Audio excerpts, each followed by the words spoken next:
Well, you're going to love this story. There is a new viral video tearing up the internet that's already gotten almost 3 million hits. It's of a homeless man in Columbus, Ohio, who panhandles on the side of the road. He carries a sign that says he's fallen on hard times and has a God-given gift of voice. Turns out it's exactly what he does have.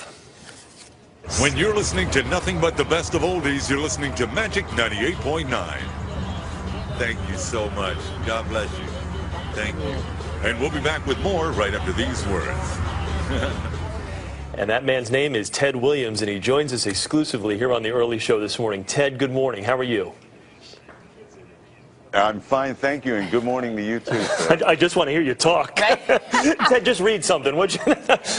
First of all, congratulations. Let me just ask you right off the bat, what's it like to go from being homeless and on the side of the road with a sign in your hand to now overnight you are this sensation and people can't get enough of you right now?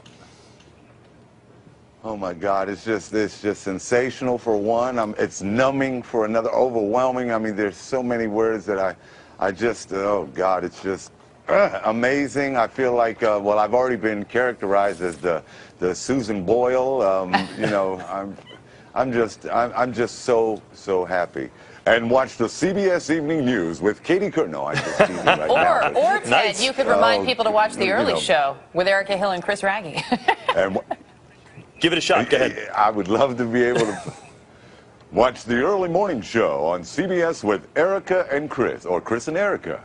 Weekday morning. We've got right both here options. On CBS. Wonderful. Ted, have people started to, because I imagine you said it's sort of surreal, and I'm sure it's still sinking in, though. Have people started to come out of the woodwork? Anyone coming out and saying, oh, Ted, I remember you. I knew you had that voice way back when.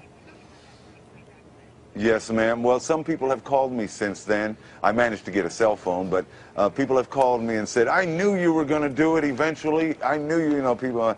My mom is just really, I'm going to be going to New York hopefully this afternoon, and please, I apologize. I'm getting a little emotional. I haven't seen my mom in a great deal of time since then, but she doesn't believe it. She's 92 and she lives in Brooklyn, and I was born and raised in Brooklyn in the Bedford-Stuyvesant area, right in around Bergen and Buffalo, Atlantic Avenue, Flatbush, and that area. So God has been so good, and in the year 2010 on this date book that somebody gave me, I was going to write on there, well, another year wasted, but it was the year that I found God in my life. I mean, really a God of my understanding, and so it wasn't a wasted year, and I had no idea that something like this would have ever happened to me. It's like almost winning the mega ball lottery or something. This is just phenomenal. You're the third lottery winner today. Let me ask you this, Ted. You got your career got derailed through drugs and alcohol. You talked of that, and now you've been sober for what, 2 years now? Is that correct?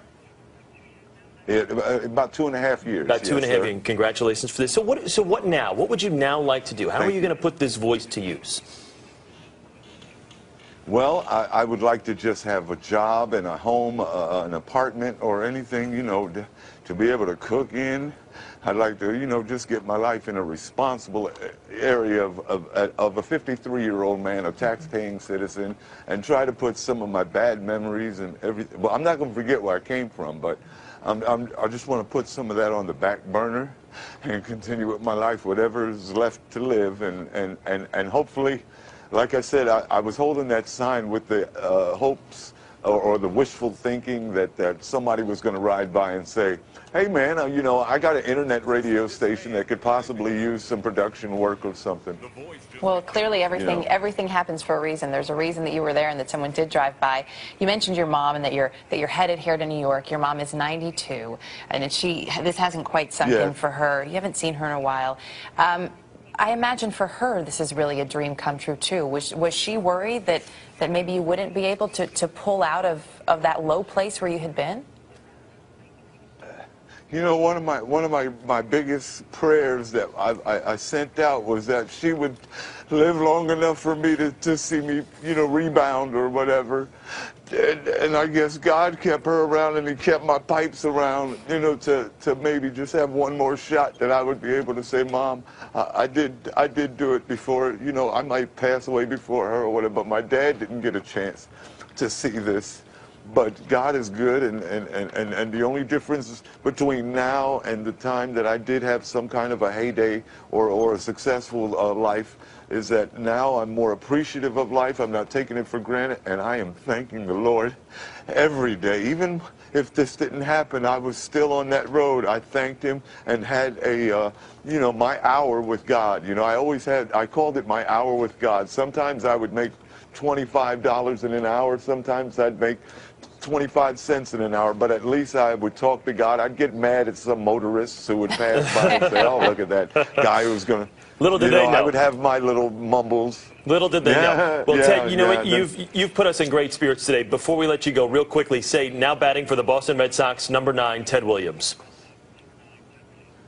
Now batting for the Boston Red Sox, number 9, Ted Williams. Ted, congratulations to you on your success. Good to talk with you, okay? Go get him, all right, buddy? Thank all right, that you was Ted so Williams. much. Yes, sir.